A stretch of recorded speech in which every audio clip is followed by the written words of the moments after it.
असं करू मी राजा तू माझ्या हाताखाली लवकर तुला गाडी करायला पैसा आहे का राजा आईला तुला सांगायचं खरं बोलायचं नाही अरे राजा कसा असतो तुझं पोझिशन काय तुझं पोझिशन तुला काय घेणार बस तिथं नव्या राज्याचा नवा कायदा सांगल तसंच ऐकायचं पोथी पारायण महाभारत रामायण कुणी जर गावात वाचत असल त्याला फाशी देणार आहे पुराण वाचत हा चोऱ्या दारू पिऊन चोऱ्या करणाऱ्याला 1 लाख रुपये बक्षीस देणार आहे पाच पट्ट्या असा राजा असावा अरे नवा राजा नवा कायदा कोण आलं तर मला कळव हो माझ्या परवानगीशिवाय त्याला पेटवायचा नाही गाड्यात कशाला पिटवून द्यायचं अरे पाठवायचा नाही माझ्याकडे पान सुद्धा झाडाचा हलू देऊ नको काय माकडाची अवला जायचा झाडाची पानं काय हलवायची अरे पण मी राजा आहे ना खाली बात तिथं अरे कोण आलं तर मला कळव कुत्र्याची कळवून आली तर सोड माझ्यावर अगदी विचारत नाही अरे कुत्र्याचं काय घेणं देणं आहे आपणाला हुशार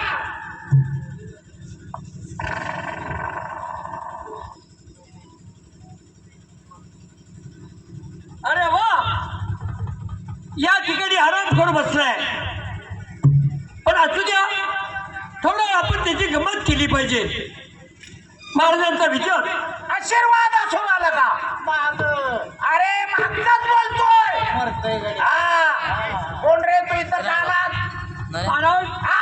मी गरीब आहे हो. मग सांग तुझ्या आई बापानं तुला गरीब का काढला अरे मागचाच बोलतोय मरगडे आता इकडे येण्याचे कारण काय इकडे येण्याची कारण म्हणजे अशी आपल्या चरणाजवळ कुठली तरी नोकरी मिळेल त्या उद्देशाने आलो अरे नोकरी तुझ्या बाप घरची पेन आहे का एक नोकरी शिल्लक आहे तुझ्यातून होईल का कोणती आमच्या वडिलांनी पंढरपूरचे 12 घोडे आणलेत तुझं गाडव नाही अरे खरं बोलायचं नाही म्हणलं तर त्या घोड्याचा बंदोबस्त करणं गोष्ट तुझ्यातून होईल का हो का नाही तुमची ती नोकरी आम्ही आनंदानं करण्यास तयार आहे हवालदार जा याला घोडी कड घेऊन नाही मी जात नाही त्या गुढी अरे माझ्या जात नाही लवकर नको अरे नोकरी मी राजा आहे राजा पेटला तिकडं हा गारवा का जात नाही मी ओळखलं परवा घोडी वड्याला नेऊन काय करत होता हो तू? हा? बसायला लागलो होतो हा, खरं बोललं का सख्यायला राग येतोय हो वड्याला गोडी नेऊन काय करतो काम तुझ्यातून होत नाही स्वतः मला जावं लागल चल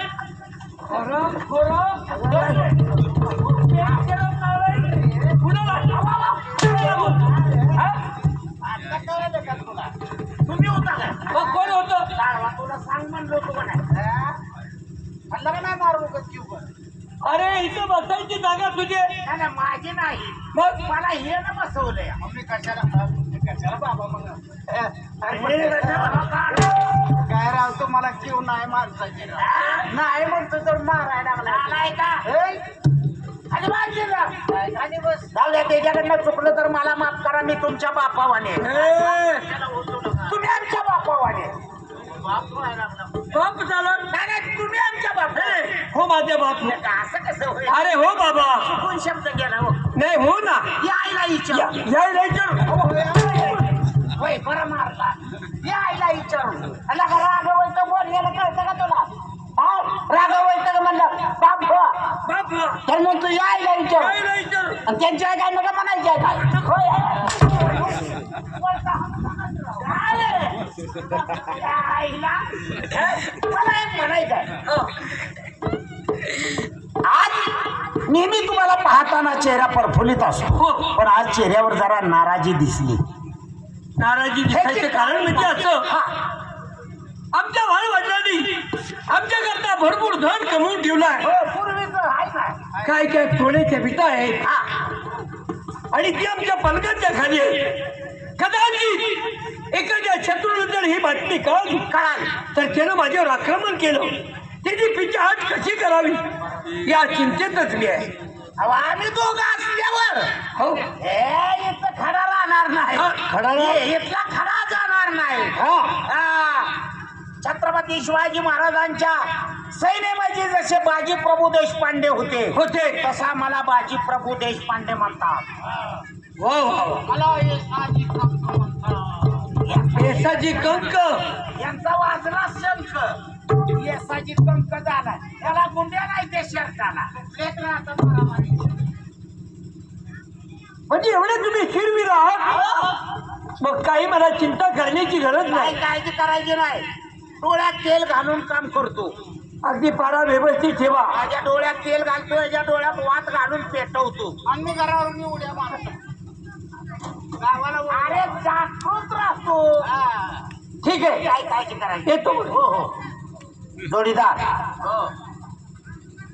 महाराजांचं म्हणणं आहे सोन्याच्या विटा पलंगाखाली आहे त्या. हो त्या विटाचा आपण जबाबदारीनं काळजीनं त्याची देखरेख केली पाहिजे. नाहीतर कोण तर चोर येऊन न्यायचा. तुझी कदरून माझा ढवारा संकट अरे मी माझ्या बायकोला एकटाचा येड्या माझ्याला 500 सोडले तर आणि मी तुझ्या बायकोचं बोललोय का? व्यक्ती म्हणलाच की आता तो हा? हा काय हरकत नाही.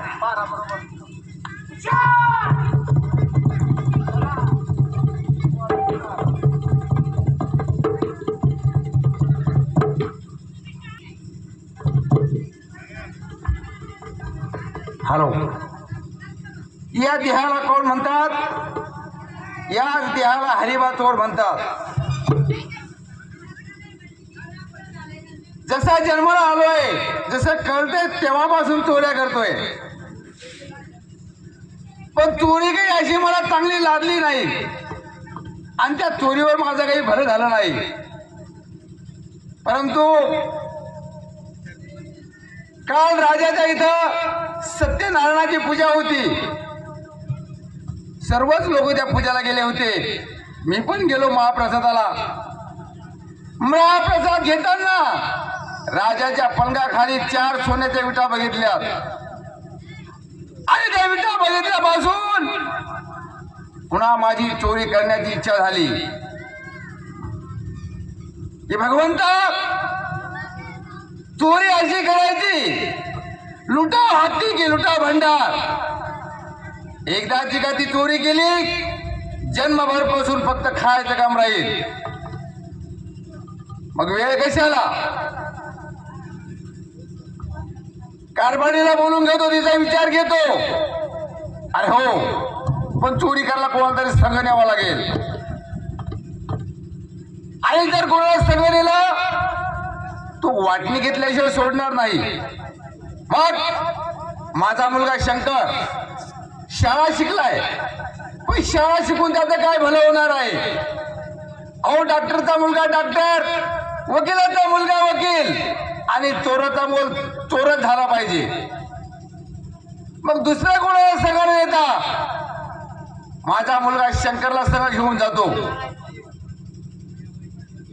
हरकत नाही. बायकोचा विचार घेतो आणि कामगिरीला लागतोय. अगं कारभार नाही कोण आहे रे बाहेर? माणसं नाही ते दोघंच कालवा करतो या. ही काय झोपात चावणार लागली काय? अगे कारभार नाही. काय झालं? जागा आहे का?